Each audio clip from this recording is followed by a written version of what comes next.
कल की पुराण और गरुड़ पुराण में ऐसी बातें लिखी गई हैं जो आपके रोंगटे खड़े कर सकती हैं। कलयुग के अंत की दृष्टि केवल कल्पना करने से ही मनुष्य का मन भय और आश्चर्य से भर सकता है। यह युग इतना भयावह होगा कि यह आपके दिल को झकझोर कर रख देगा। लेकिन यह कोई काल्पनिक कहानी नहीं, बल्कि हकीकत है। इन पवित्र ग्रंथों में लिखी गई बातें हमें आने वाले समय की भयंकर सच्चाई से अवगत कराती हैं। आज हम इन्हीं के बारे में विस्तार से जानेंगे और आपको बताएंगे। हमारा निवेदन है कि इस जानकारी को अंत तक पढ़ें और हमारे साथ बने रहें। कलयुग के अंत की कहानी को जानने से पहले आइए कुछ उन पहलुओं को समझते हैं जो सृष्टि के इस चक्र को समझने में महत्वपूर्ण हैं। सबसे पहले हम उस कहानी को जानेंगे जो इन ग्रंथों में वर्णित है। इसके बाद हम आपको वे सभी मनोरंजक और भयावह दृश्य बताएंगे जो कलयुग के अंत में घटित होंगे। तो हमारे साथ बने रहें, क्योंकि यह यात्रा न केवल ज्ञानवर्धक होगी बल्कि आपको गहराई से सोचने पर भी मजबूर करेगी।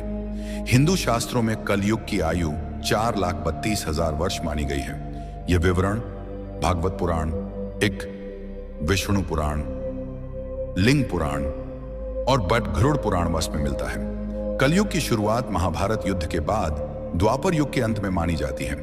वर्तमान में लगभग 5,000 वर्ष बीत चुके हैं और अभी भी लगभग 4,27,000 वर्ष शेष हैं। इन ग्रंथों में कलयुग के लक्षण, मानव व्यवहार और इसके अंत के संकेतों का वर्णन किया गया है, जो हमें इस युग की चुनौतियों के प्रति सचेत करते हैं। महाभारत के युद्ध की समाप्ति के पश्चात जब धर्मराज युधिष्ठिर हस्तिनापुर के सिंहासन पर आसीन हुए, उनके मन में सृष्टि के भविष्य को लेकर अनेक प्रश्न और चिंताएं उत्पन्न हुई।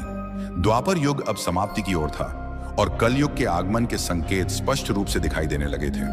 युधिष्ठिर को यह भय सता रहा था कि आने वाले युग में मानव जीवन का स्वरूप क्या होगा, धर्म की स्थिति क्या रहेगी और सत्य का क्या हश्र होगा। इस चिंता का समाधान पाने के लिए उन्होंने अपने चारों भाइयों भीम, अर्जुन, नकुल और सहदेव के साथ भगवान श्री कृष्ण से परामर्श करने का निश्चय किया। युधिष्ठिर ने अपने भाइयों को बुलाया। अर्जुन, जो हमेशा युद्ध के लिए तत्पर रहते थे, ने चिंतित स्वर में पूछा, हे बड़े भ्राता, आप इतने व्याकुल क्यों हैं? क्या किसी शत्रु ने हस्तिनापुर पर आक्रमण करने का दुस्साहस किया है? यदि ऐसा है तो आप आज्ञा दीजिए, मैं अभी जाकर उसका नाश कर दूंगा। युधिष्ठिर ने गहरी सांस लेते हुए कहा, हे अर्जुन, मैं तुम्हारे पराक्रम से भली भांति परिचित हूं। इस पृथ्वी पर कोई भी शत्रु इतना साहसी नहीं कि हस्तिनापुर पर आक्रमण का विचार भी करे। मेरी चिंता किसी बाहरी शत्रु से नहीं बल्कि कलयुग के आगमन से है। मुझे यह भय सता रहा है कि आने वाले समय में मानव समाज किस दिशा में जाएगा, धर्म और सत्य की क्या स्थिति होगी। भीम, जो अपने बड़े भाई की हर चिंता में सहभागी होते थे, बोले, हे भैया, आपकी चिंता हमारे मन में भी भय और अनिश्चितता उत्पन्न कर रही है। कृपया हमें बताइए कि कौन सा संकट हमारे सामने है। युधिष्ठिर ने गंभीर स्वर में उत्तर दिया, हे भीम, तुम ठीक कहते हो। एक भयंकर संकट आने वाला है। मैं कल युग के प्रभावों के बारे में सोचकर चिंतित हूं। इसलिए मैंने निश्चय किया है कि हमें द्वारिकाधीश श्री कृष्ण के पास जाना चाहिए। केवल वही हमें इस चिंता से मुक्ति दिला सकते हैं। सभी पांडवों ने युधिष्ठिर की बात से सहमति जताई। अर्जुन ने कहा, आप सत्य कह रहे हैं भैया। श्री कृष्ण ही इस समय सबसे ज्ञानी और भविष्य दृष्टा हैं। हमें उनके पास जाना चाहिए। भीम ने भी उत्साहपूर्वक कहा, हे धर्मराज, मैं आपके साथ हूं। हम सब द्वारिका चलकर श्री कृष्ण से परामर्श करेंगे। इस प्रकार सभी पांडव द्वारिका की ओर प्रस्थान करने लगे। द्वारिका की पवित्र नगरी में पहुंचकर पांडवों का भगवान श्री कृष्ण ने हार्दिक स्वागत किया। युधिष्ठिर ने उनके चरणों में प्रणाम करते हुए कहा, हे केशव, आपको बारंबार नमस्कार। आप तो अंतर्जनानी हैं। द्वापर युग अब समाप्त होने वाला है और कल युग के संकेत दिखाई दे रहे हैं। मैं यह जानना चाहता हूं कि कल युग में मानव का स्वभाव और आचरण कैसा होगा, वह किन कर्मों में लिप्त होगा और मोक्ष प्राप्ति के लिए उसे क्या करना होगा। श्री कृष्ण ने मुस्कुराते हुए कहा, हे धर्मराज, आपकी जिज्ञासा उचित है। कलयुग के प्रभावों को समझना अत्यंत महत्वपूर्ण है, किंतु इसका उत्तर मैं आपको सीधे नहीं दे सकता। इसके लिए आपको और आपके भाइयों को कुछ विशेष अनुभव प्राप्त करने होंगे। युधिष्ठिर ने उत्सुकता से पूछा, हे माधव, आप जिस प्रकार की परीक्षा की बात कर रहे हैं, उसके लिए हमें क्या करना होगा? श्री कृष्ण ने कहा, हे महाराज, आपको और आपके चारों भाइयों को अलग अलग दिशाओं में स्थित घने और रहस्यमय वनों में जाना होगा। वहां आपको कुछ विचित्र और अद्भुत दृश्य दिखाई देंगे।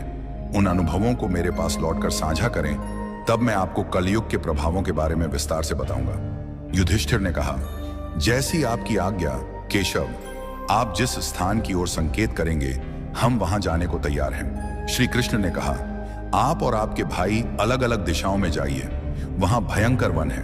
उनमें कोई असामान्य घटना दिखे तो उसे मेरे पास लौटकर बताइए। मैं आपको कलयुग का रहस्य समझाऊंगा। पांडवों के वन में अनुभव। श्री कृष्ण की आज्ञा का पालन करते हुए पांडव अपने रथों से उतरे और पैदल ही वन की ओर चल पड़े। वन का वातावरण शांत किंतु रहस्यमय था।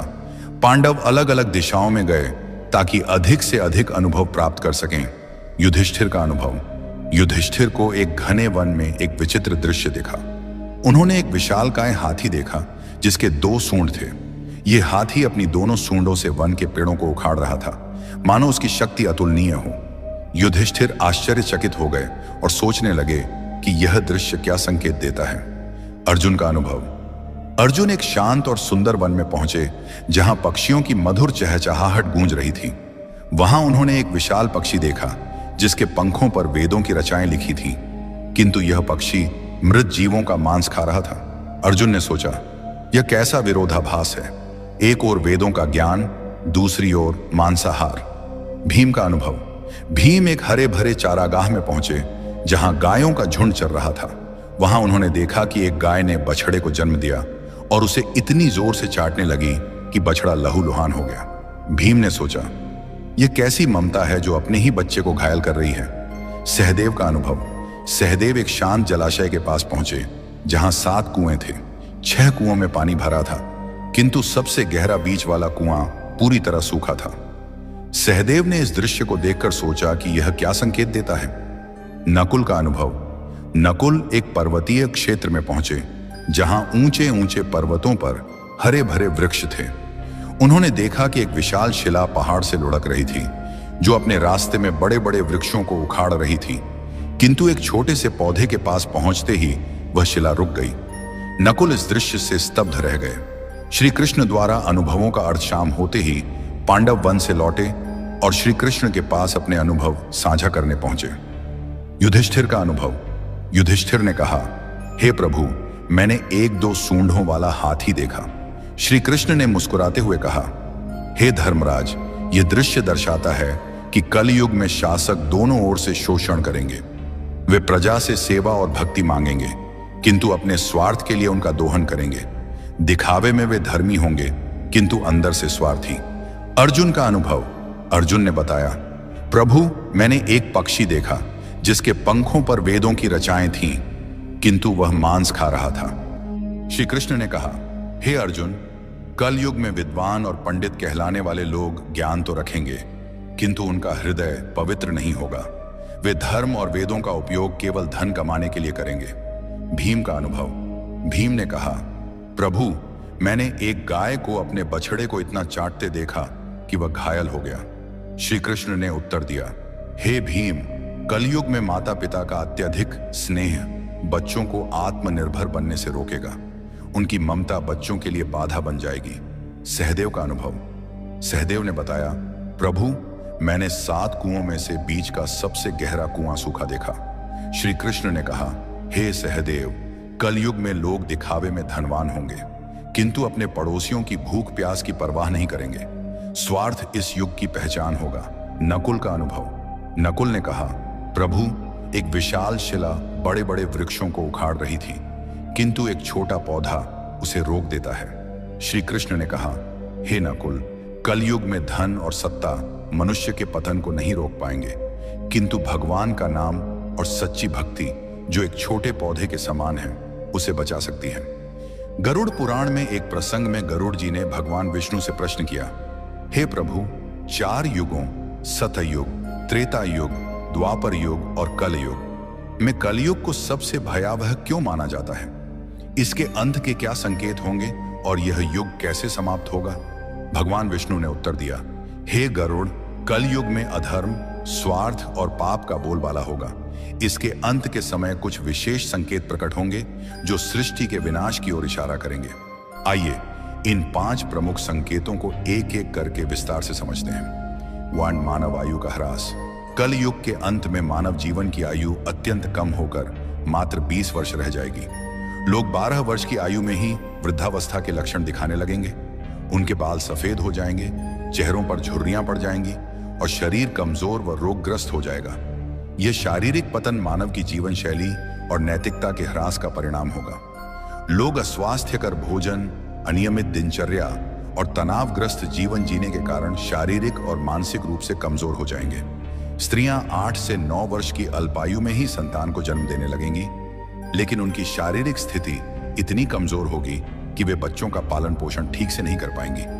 बच्चे कुपोषण और कमजोरी के शिकार होंगे, जिससे समाज में अस्वस्थ और कमजोर पीढ़ियां उत्पन्न होंगी। इस कारण पारिवारिक और सामाजिक संरचना पूरी तरह चरमरा जाएगी। लोग अपनी भौतिक आवश्यकताओं की पूर्ति में इतने व्यस्त रहेंगे कि परिवार और रिश्तों के प्रति उदासीन हो जाएंगे। यह संकेत कलयुग के उस दौर को दर्शाता है जहां मानव की शारीरिक और मानसिक शक्ति का पूर्ण ह्रास हो जाएगा। समाज में अव्यवस्था, अशांति और अराजकता का बोलबाला होगा। लोग एक दूसरे के प्रति प्रेम और विश्वास खो देंगे और स्वार्थ ही जीवन का आधार बन जाएगा। यह स्थिति हमें चेतावनी देती है कि शारीरिक और मानसिक स्वास्थ्य को बनाए रखने के लिए संतुलित जीवन शैली और नैतिकता का पालन आवश्यक है। 2. पतिव्रता स्त्रियों का लोभ। कलयुग के अंत में नैतिकता और धर्म का इतना ह्रास हो जाएगा कि पतिव्रता स्त्रियां लगभग लुप्त हो जाएंगी। एक स्त्री कई पुरुषों के साथ संबंध स्थापित करेगी, जो सामाजिक और नैतिक पतन का स्पष्ट संकेत होगा। लोग धार्मिक कार्यों जैसे पूजा पाठ, श्राद्ध, अंतिम संस्कार और विवाह जैसे संस्कारों को पूरी तरह त्याग देंगे। जल की कमी के कारण लोग स्नान करना बंद कर देंगे, जिससे शारीरिक और आध्यात्मिक शुद्धता नष्ट हो जाएगी।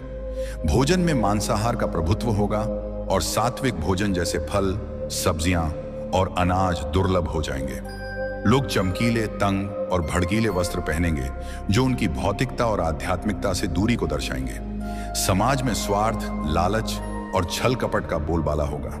रिश्तों में विश्वास की कमी हो जाएगी और लोग केवल अपनी सुख सुविधाओं के लिए जिएंगे। यह संकेत समाज में नैतिकता के पतन और रिश्तों के टूटने की स्थिति को दर्शाता है। लोग धर्म और कर्तव्यों से विमुख होकर केवल सांसारिक सुखों की तलाश में रहेंगे। यह स्थिति सामाजिक अविश्वास, अशांति और अनैतिकता को बढ़ावा देगी। गरुड़ पुराण हमें सिखाता है कि धर्म और नैतिकता का पालन ही समाज को स्थिर और सौहार्दपूर्ण बनाए रख सकता है। 3. वृक्षों का फलहीन होना। कलयुग के अंत में प्रकृति का भीषण विनाश होगा। वृक्ष फल और फूल देना बंद कर देंगे और केवल शमी वृक्ष ही जीवित रहेंगे। लोग शाकाहार को पूरी तरह त्याग देंगे और मांसाहार पर निर्भर हो जाएंगे। भोजन तामसिक और रोगकारी होगा, जिससे लोग कम उम्र में ही बीमारियों का शिकार हो जाएंगे। गायों की पूजा बंद हो जाएगी और उन्हें केवल दूध और मांस के लिए पाला जाएगा। यह संकेत प्रकृति के प्रति मानव की लापरवाही और अंधाधुंध दोहन का परिणाम है। वनों की कटाई, पर्यावरण प्रदूषण और प्राकृतिक संसाधनों के दुरुपयोग के कारण प्रकृति का संतुलन बिगड़ जाएगा। वृक्षों का फलहीन होना और प्राकृतिक संसाधनों का ह्रास पर्यावरणीय असंतुलन को और गहरा कर देगा। समाज में भोजन की कमी के कारण लोग भूख और कुपोषण से ग्रस्त होंगे। यह स्थिति हमें पर्यावरण संरक्षण और प्रकृति के प्रति सम्मान की महत्ता सिखाती है। 4. अल्पवृष्टि। कलयुग के अंत में वर्षा अत्यंत कम हो जाएगी। खेतों में अनाज का उत्पादन बंद हो जाएगा और जो थोड़ा बहुत अनाज होगा वह छोटा, रसहीन और पौष्टिकता से रहित होगा। फलों में रस का अभाव हो जाएगा, जिससे लोग भूख और प्यास से तड़पने लगेंगे। केवल बकरियों का दूध ही उपलब्ध होगा, जो प्राकृतिक संसाधनों की कमी को दर्शाता है। यह स्थिति सामाजिक और आर्थिक संकट को और गहरा कर देगी। लोग जीवन की मूलभूत आवश्यकताओं जैसे भोजन और जल के लिए संघर्ष करेंगे। खेती और कृषि कार्य पूरी तरह ठप हो जाएंगे, जिससे समाज में भुखमरी, अशांति और हिंसा बढ़ेगी। यह संकेत पर्यावरणीय विनाश और मानव की लापरवाही का परिणाम है, जो हमें प्रकृति के संरक्षण और संतुलित जीवन की आवश्यकता की याद दिलाता है। कलयुग के अंत का सबसे भयावह संकेत होगा 7 सूर्यों का उदय। भगवान विष्णु सूर्य की किरणों में विराजमान होकर पृथ्वी का सारा जल सोख लेंगे। 7 सूर्यों की तीव्र गर्मी से संपूर्ण सृष्टि जलकर राख हो जाएगी। इसके बाद भगवान विष्णु रुद्र रूप में मेघ उत्पन्न करेंगे, जो 100 वर्षों तक निरंतर भयंकर वर्षा करेंगे। यह वर्षा सृष्टि को जलमग्न कर देगी और संपूर्ण संसार का अंत हो जाएगा। यह प्रलय सृष्टि के चक्र का एक हिस्सा है, जो संहार के बाद नई शुरुआत की ओर ले जाता है। जब पाप और अधर्म अपनी चरम सीमा पर पहुंच जाएंगे, तब सृष्टि का अंत अनिवार्य हो जाएगा। यह संकेत हमें सिखाता है कि सृष्टि का प्रत्येक चक्र एक नई शुरुआत का मार्ग प्रशस्त करता है, और धर्म का पालन ही हमें इस चक्र में सकारात्मक योगदान देने के लिए प्रेरित करता है। भगवान विष्णु ने गरुड़ जी से कहा, यह विनाश केवल अंत नहीं, बल्कि एक नई सृष्टि की शुरुआत है। जब यह सृष्टि नष्ट हो जाएगी, तब परमात्मा अपनी इच्छा से एक नई, शुद्ध और पवित्र सृष्टि की रचना करेंगे। इस नई सृष्टि में धर्म, सत्य और आध्यात्मिकता का पुनरुत्थान होगा। केवल वे जीव इस नई सृष्टि में स्थान पाएंगे जिन्होंने धर्म और सत्य का पालन किया होगा। यह संदेश हमें प्रेरित करता है कि कठिन परिस्थितियों में भी सच्चाई और धर्म का मार्ग अपनाकर हम अपने जीवन को सार्थक बना सकते हैं।